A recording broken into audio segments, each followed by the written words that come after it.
This is PsychTalk, and I'm Jose Drost-Lopez. Here with me to talk about consciousness is Craig Weinberg. He's a blogger who talks about consciousness at clight.org, which is s33light.org, and at multisenserealism.com. He was recently invited to present his ideas about consciousness at the Tour de Science of Consciousness conference in Tucson, Arizona. And he's also come on PsychTalk twice already in a radio form at WCOM here in Chapel Hill. Now we're here at the People's Channel to do a video podcast version of our conversation, hopefully saying some new things and also some old things, but just seeing our lovely faces. So Craig, thanks so much for joining me. Thanks, Jose. I'm glad to be here.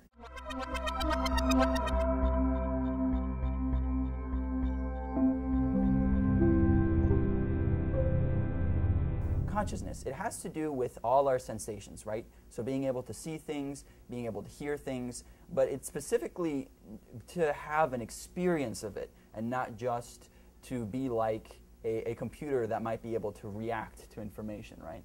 Right. Consciousness is a very kind of a broad term. You could have a kind of a medical definition of consciousness, to lose consciousness or gain consciousness, which would be more about being able to function or to demonstrate functioning as an organism in some way. And then other people might think of consciousness in terms of consciousness raising or consciousness exploration in more of a personal journey of self-improvement or reflection and yoga and these types of things. Or trying to change society and the political Exactly. issues that we're concerned about. So if we just look at the Oxford English Dictionary, we're going to find lots of different takes on the word consciousness. Right. And so consciousness, for my purposes, I think of that term as sort of an umbrella under which all awareness takes place.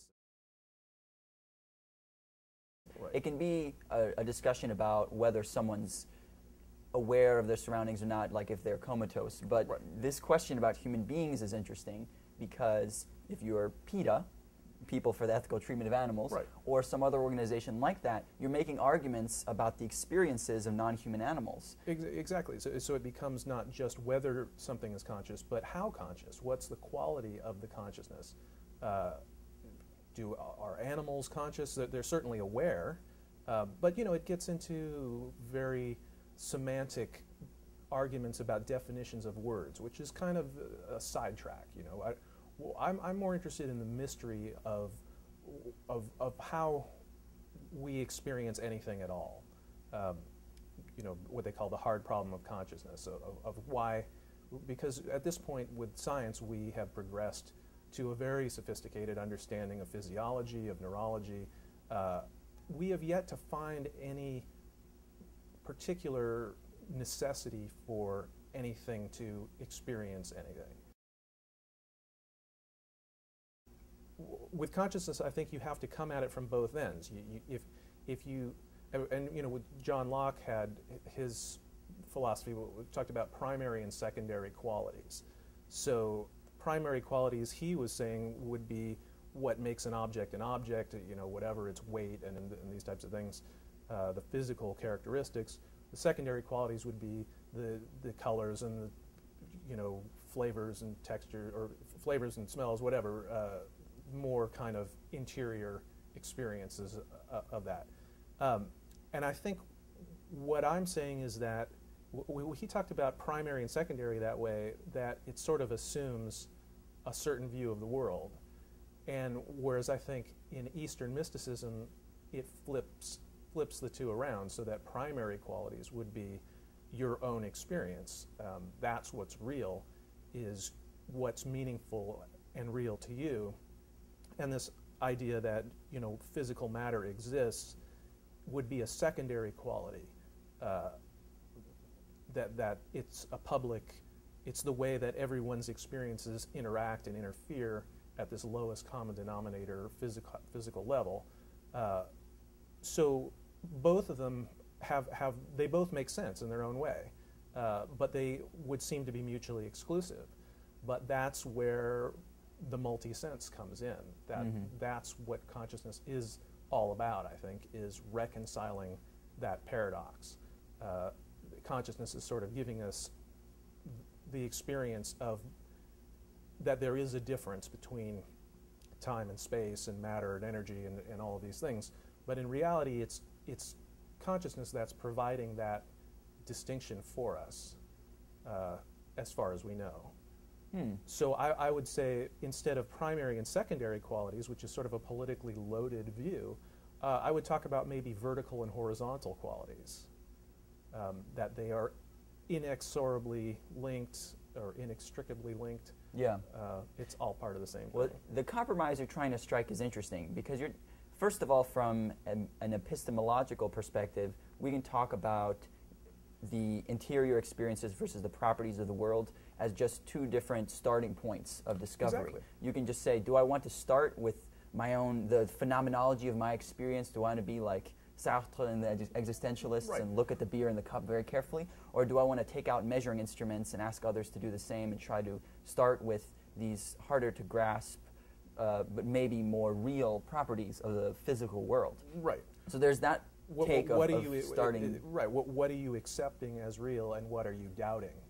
Sure. Yeah. What do you take as more sturdy? Right. And what is which allows you to spring off into the more uncertain territory. Right. But there's even a stronger way to frame that distinction, which is to just talk about idealism versus materialism. Sure. The idea that, and on the idealist side, people feel that, philosophers feel that the world, the fundamental stuff of the world is some kind of mental substance or ideas Sure. and experiences, and that the physical properties that come out of that aren't just something we figure out later. They're actually just created out of the ideas and experiences. They're not separate. Right. And the reason I bring up idealism, and then of course its complement materialism, which says there's just this physical world and somehow consciousness emerges out of it. These contrasting ideas is that you're trying to somehow strike something in the middle that accepts both of them. It doesn't seem to me like you're quite an idealist in the sense that you don't just want to say that this tie and that camera are figments of our imagination, so to speak. Right. Well, I mean, I would say that if it came down to it, I would have to say that material is more of an idea than ideas are a material. Yeah, well, forgive me for trying to put you in a box based on what you were just saying, but it sounds to me like you're a little bit of a property dualist.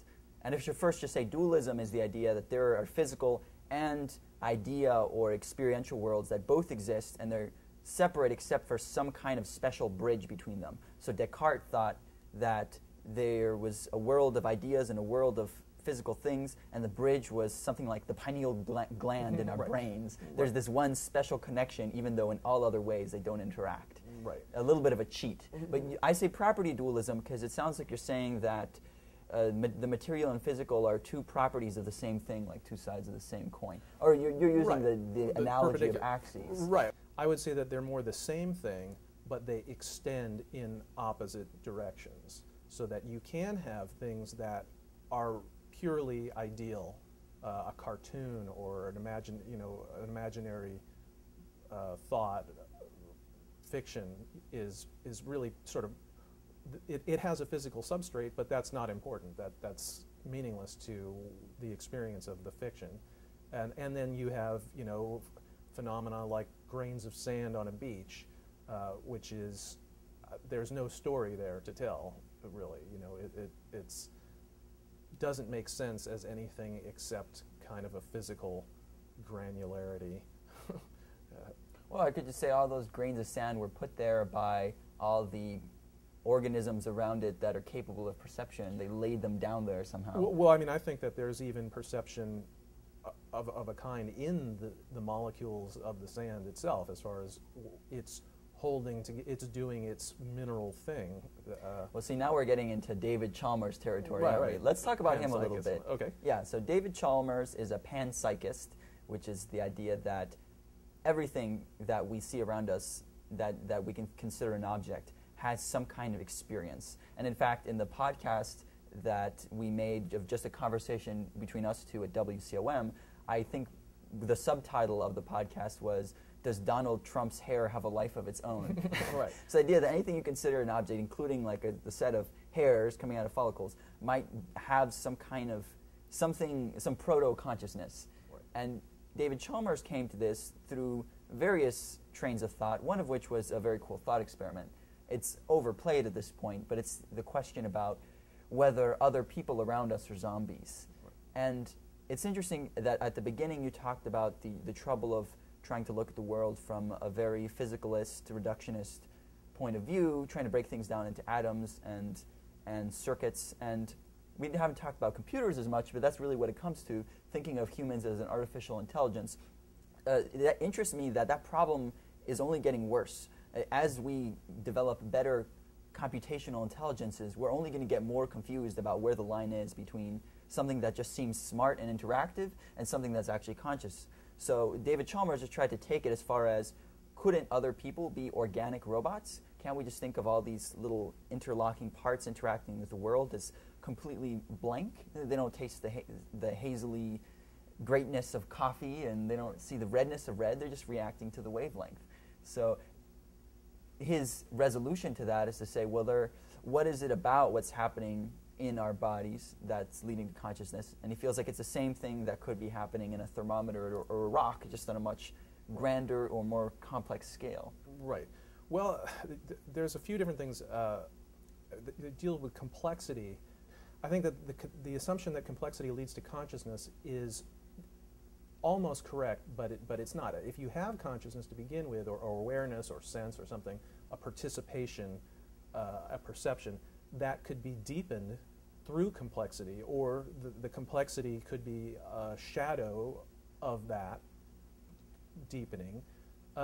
But complexity in and of itself, I don't think has any reason to produce any kind of awareness. It's complicated, but when he talks about a thermostat or something having consciousness, we see a thermostat, but I would say that that's our naive realism. We have assembled different materials to serve a function for us, and there's nothing to suggest that it has any more meaning. I always use the example of if you see a trash can in a fast food restaurant that says thank you on it, it doesn't mean that the trash can is being polite. Humans have a terrible record of being able to see consciousness outside of ourselves. Even in ourselves, we can, we don't really remember what it's like to be young children.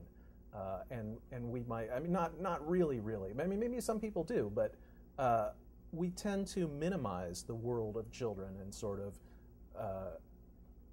not consider that they're having a rich experience of their own lives, as we might as adults assume that we have.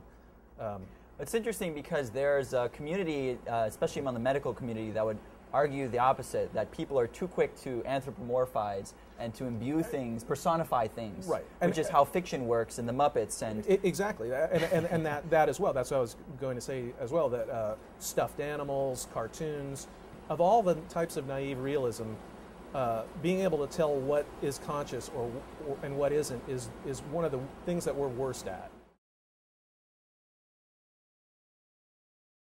I used to be more sympathetic to the idea of artificial intelligence in the sense of a computer, just a computer made of silicon chips. Makes sense that if it was complex enough, it could articulate something like a human consciousness. And I think that's almost true, but the almost makes it actually false, meaning that you can get a simulation that fools you, that fools human beings better and better, but there's still nothing behind it. There's still nothing there that's feeling the feelings. Why? Because it's an assembly of inanimate objects, what we would call inanimate objects, inorganic materials, that have not themselves taken the leap to gather together in cells and tissues and organs that seem to be necessary for the type of consciousness that human beings have. So to assume that we could just by creating more complex chips and stringing them together create an awareness that was like a human awareness to me, kind of ignores the fact that we don't see anything, any inorganic intelligence in nature. Well, yeah, I want to think about alive and dead, inanimate versus animate, because I wonder if just we can dismiss a priori that something that isn't alive also can't be conscious, which is what I feel like you're almost doing. That you're saying computers are made of carbon, hydrogen, oxygen, they don't feed themselves, they don't die, right. So how could they get toward right. So this goes back again to what we were talking about earlier with that it's not a matter of yes or no, conscious or not, it's the quality of consciousness. How conscious are they? Oh, so there is no dispute in your mind that silicon circuits are conscious in some sense. Yes, I would say that the silicon itself, semiconductor material, has, I mean, obviously all we can do is speculate, but at least it has some experience of sort of holding and releasing current. And, who knows if that is per silicon atom, per crystal, per array, or, who knows. Or it could be the opposite. Maybe inanimate objects are all one sort of entity that goes, it experiences a million years every second, and we're actually a reduction of that.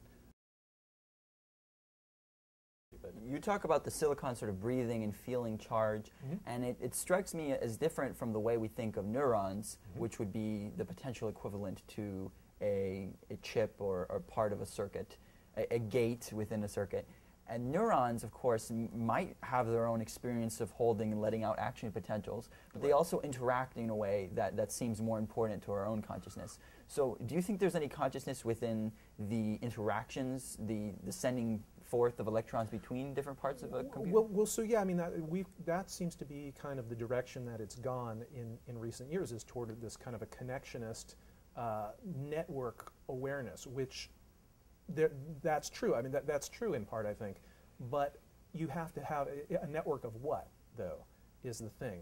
Yeah, what substrate is necessary? Yeah. At least like the China brain thought experiment, where Exactly, what if every person in China had a button that acted sort of like a neuron, and they were able to communicate with some other buttons nearby, and sort of brain-like. Would China become conscious through those buttons? Right, and I'm saying no. That just as the internet is gotten pretty large, pretty sophisticated, all interconnected, we're not expecting any sentience to come out of the internet at all. We would be very shocked if a ghost appeared within the internet somewhere, as an infant starting to do something. This is something that really, when the rubber hits the road, we're not really expecting it, and I think that's for good reason. So it's necessary, it's correlated. There is, you need that complexity to represent this depth of experience, but you can have that complexity without any experience at all. The base of multisense realism, I'm really talking about that everything makes sense in a different way, in its own way, and that the way everything makes sense altogether as well. So let's talk about sense. Right. And are you using a specialized definition of that? No, in fact, I like the generality of it, because some of the main definitions or uses of sense are, I want to capture all of those. Sense as far as being a sensation, something that you detect in first person. Sense as sort of an intuitive, I have a sense of something, that you can't, is not a specific phenomenological experience, but it's sort of a sense that there could be. And then sort of sense as far as making sense. Well, see, I wonder about making sense in the sense that we have a model of the way the world should work, or we're making predictions, and then those predictions are fulfilled, or we experience things that fill that model. I think that would require intelligence, right? Yeah, well, sense in that way. A human, as far as we know, setting a pretty high bar for what that means. Sure. I mean, as far as we know, that definition of sense is more of a cognitive thing. Give us the quick bottom line on sense. Why is it important to consciousness? Well, so I think that consciousness is more of the fancy human elaboration of sense, that sense is more of the primordial building blocks that from sense, and these are all terms that you could use interchangeably. You could say consciousness is a kind of sense, or sense is consciousness, or aware. All these terms, awareness, feeling, perception, detection even, or afferent and efferent phenomenological experience, input, output. So I wanted to follow up about sense and its relation to humans, because one thing we can imagine is, whoops, humans are extinguished, right. Extinct, but there's still sense left, right? Well, and that's part of what motivates me with this kind of multi-sense realism is that, as far as we know, organisms that are as sophisticated as human beings are only found here on the surface of this one planet in this tiny, section of the universe, and only in the last, few million years, that it seems just absurd to me that before that the universe existed in complete, intangible, silent darkness. That there was no experience whatsoever associated for 13.5 billion years with the universe at all, until humans appear on the surface of this one planet, and then we bring our light to the universe, and that doesn't make any sense to me. Well, what about the jaguars out on the savannah, or something there before humans? Sure, it wasn't completely dark, right? Right, but even take it back a billion years, you still got 12 billion years of no life that we know of. I mean, it just doesn't seem necessary to introduce this bias, because again, we're talking about how bad we are. We think stuffed animals are alive, and we think our own children are maybe not so alive as us, or in certain ways, or our neighbors, or whatever. We think that actors in a movie are more real than the people living right next door to us.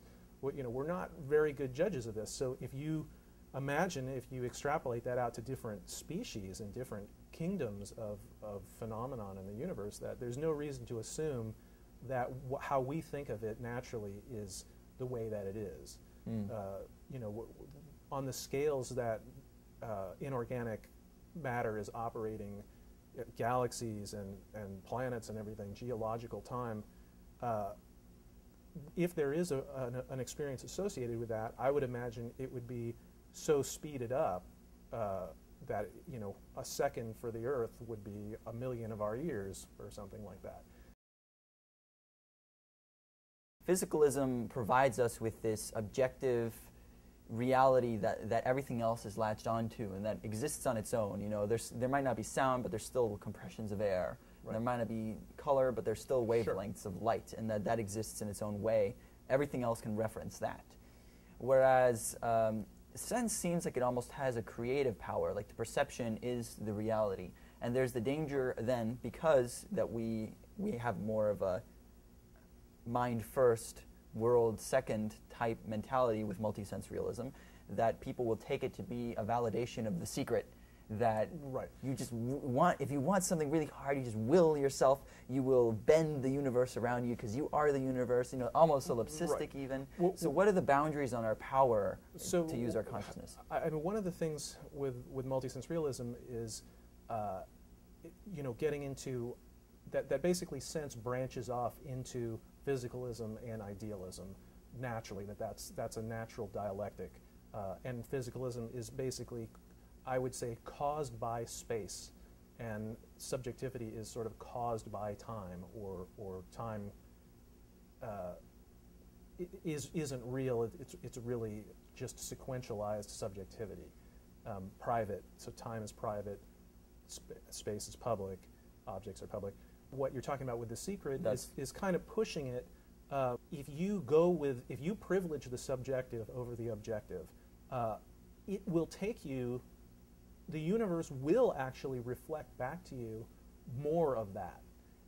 It's not neutral, and that is but at the same time, it's not what you would think it would be.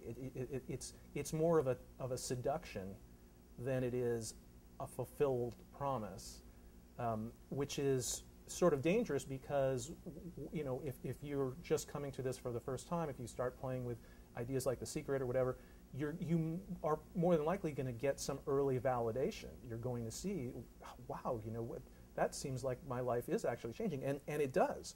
But it doesn't mean that it's not going to make a fool out of you eventually. And physicalism can go the same way as well, in the opposite direction, that you can cut yourself off from experiences and opportunities because you have more of a cynical idea of what is possible, you know, in your life and in life in general, by being too cut and dried. So, you know, and if taken to its extremes, physicalism is completely existential and nihilistic. Most people can't really do that in practice because even though you know intellectually that it's all a machine, you know, you still are nice to your dog. You don't consider it a possible meal if you're hungry, you know. Yeah, there's the whole ethical question. I wouldn't go as far as to say that physicalism is nihilistic, that it has to be, because there's always the potential for us as thinking beings to construct meaning and act on our ethical instincts. But that, I think, doesn't really follow from physicalism itself. I think if you strictly follow physicalism, there is no reason for morality or anything. You're really slamming on the ethics of physicalists here. I want to draw the distinction between the descriptive and the normative, because we can describe how evolution led us to have compassion, to feel others' pains through mirror neurons or through tribalism. And we can say, all right, here's exactly why we have some compulsion to be nice to our family and to be nice to our in-group, and say that's just how it happened for objective reasons. Now, I don't think that that sort of account depends too much on physicalism. I think if you are an idealist or a multisense realist, you still just have a descriptive account of here's how it happened, unless you have like a divine law built in, like multisense realism. Oh, and the universe has mandated that you must not lie, right? So I think this is just a problem with almost any ontology, and that we get to a point where even if we're moral nihilists in the objective sense, we want to create our morality on some more subjective level. Well, there was a book that I just read called Aping Mankind by Raymond Tallis, and he talks about what he calls Darwinitis and neuromania, which is very interesting to me. With multisense realism, everything can be thought of sort of stacked in layers, that you've got the physical, you know, atoms and molecules and the chemical, and then cellular and the biological, and then zoological and anthropological. So what he's basically saying in my terms is that in our modern view, we have let the level above us and the level below us overtake our own native niche, so that the level below us, meaning neurology, and the level above us, meaning evolutionary biology, that you know, we're attributing every experience and every capacity that we have as human beings to either the mechanisms of physiology or the mechanisms of, you know, evolutionary sociology, and that also is pathological when taken literally, because it unnecessarily and arbitrarily excludes our native level of our experience of the world, that we're disqualifying that and saying, oh, well, atoms are real and you know, genes are real, but we're not real, not really. Is anything that becomes sort of this sentient destined to be a human being? You know, is it sort of an anthropic, the other way around, that we are what we are because this is the vehicle of sense, you know? I'd be surprised. I'd that be you surprised. Need to have two arms, 2 legs, and yeah. either ovaries or testicles. It seems silly, but there is part of us that does kind of implicitly want that to be true in some way, or goes on that assumption that we're made in God's image. Yeah. That this fisheye lens property of subjective experience is something that the universe is doing, and we're, you know, the evidence of that, and it can't be dismissed so easily through mechanism.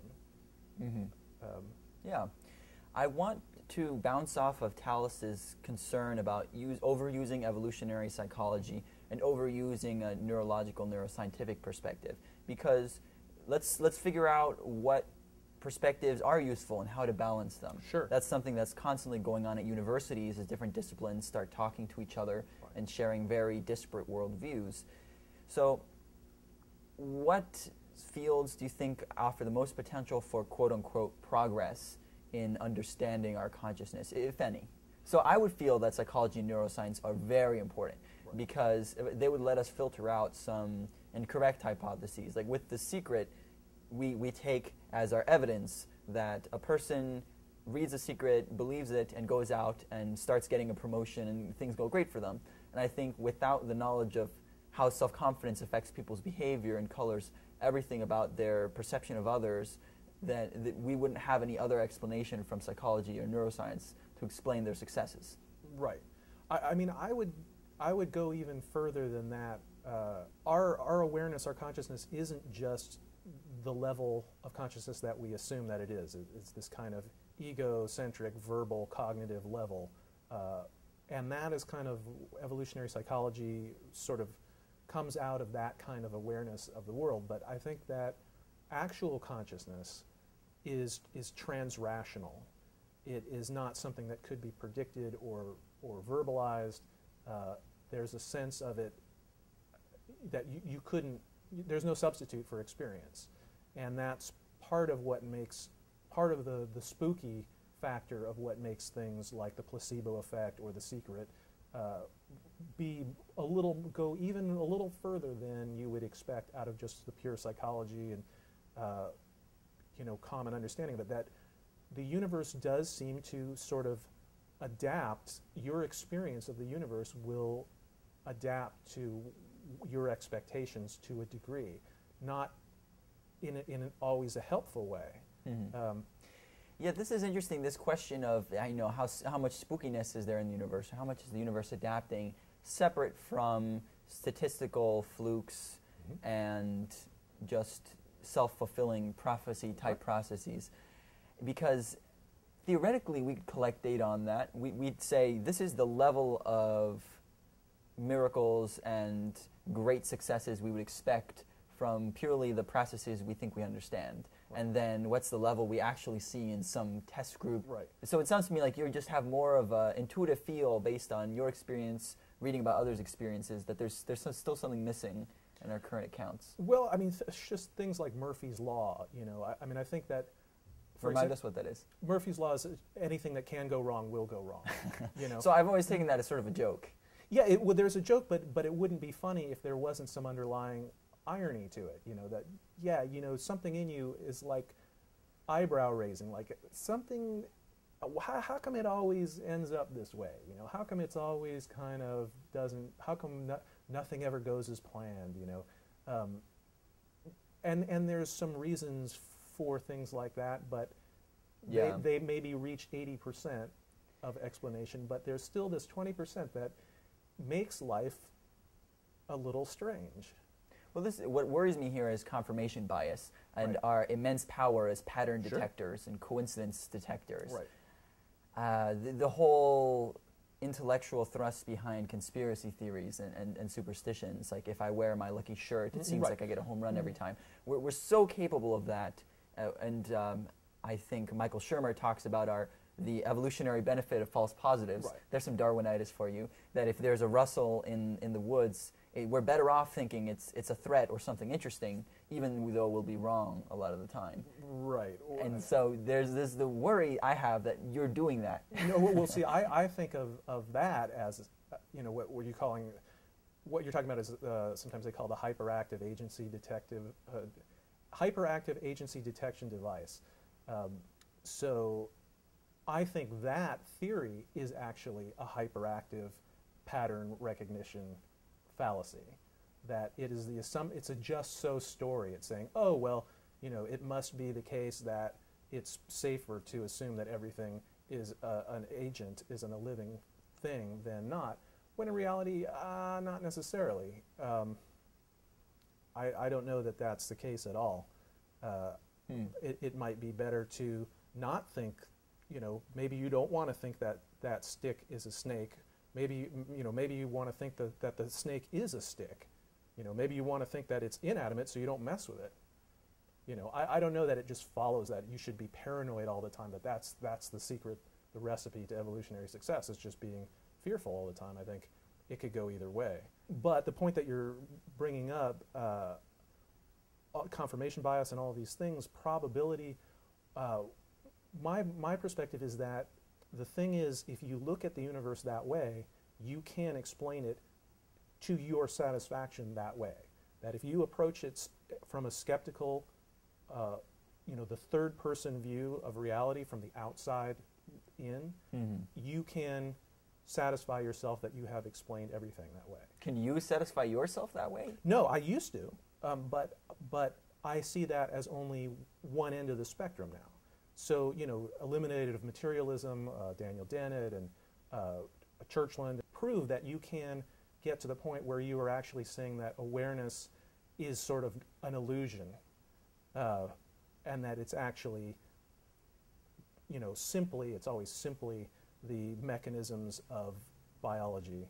Yeah, or maybe instead of illusion, we could say byproduct. I think that's a more common view. Yeah, I mean, but well, I mean, if you listen to Daniel Dennett, I mean, he will pretty much say it's a bag of tricks. You know, that this is. Well, Dennett is interesting. He gets a lot of disagreement from other materialists. Yeah. Who still think that consciousness is a hard problem. Right. He's one of the few who wants to deflate the whole problem and say this whole conversation we had was hot air.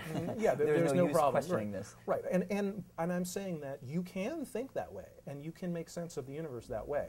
It just has certain consequences that follow from it. One of them being, and this is going back to Tallis, he talks about the retrospective view of consciousness versus the prospective view. So the retrospective view of consciousness is what most eliminative materialists have to use, is that consciousness, it's a given that consciousness already exists. It's just a matter of explaining how we got to there. It's hard to make yourself forget what consciousness is. So it's easy, it's sort of an easy way out of just saying, oh yes, well, you know, of course, if you have something going on, then there's just an experience of what it's like for, you know, but why? You know, from a materialistic, mechanistic perspective, why should there or could there, and how would there or could there be anything like an experience at all? If your atom, you know, a human being is just basically, if you take hydrogen and wait long enough, it makes a human being. Well, that makes hydrogen quite a thing. You know? So right. Well, other elements pop up eventually. Well, but stars. they're all protons, though. I mean, the protons. I mean, when I say hydrogen, I just mean, you know, a proton with an electron is hydrogen.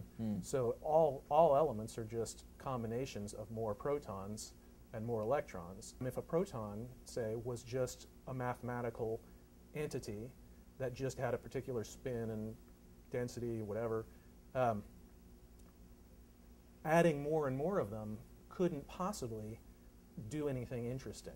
You might get some interesting configurations, but it couldn't possibly have an experience unless that was already a potential in the universe. You're revealing something that is already there, and that goes into what all kinds of religions and philosophers have talked about in many different names, totality, singularity, the Tao, Ein Sof,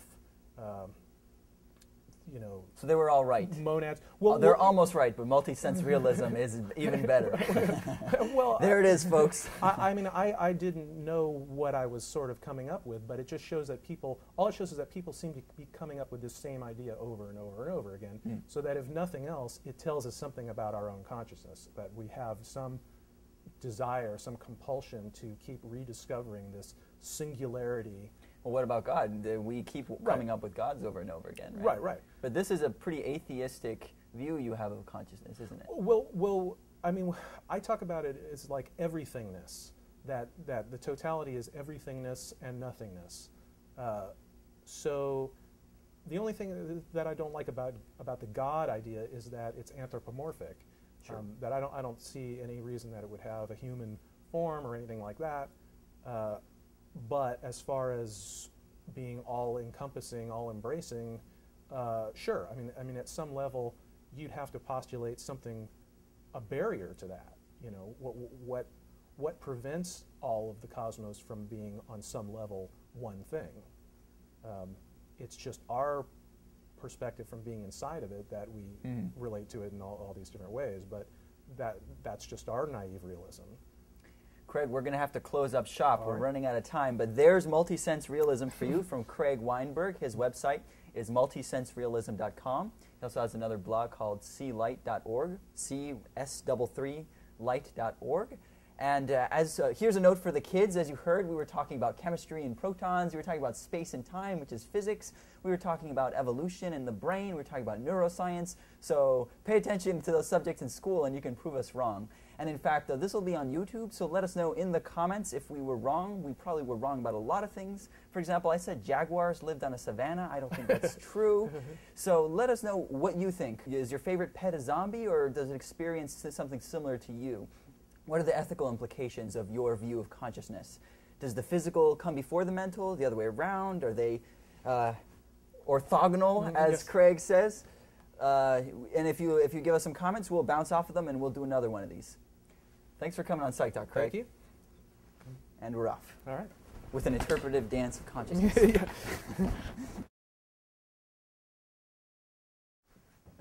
My friends are just of the age that they're starting to get married, and it's very scary. That's the first wave.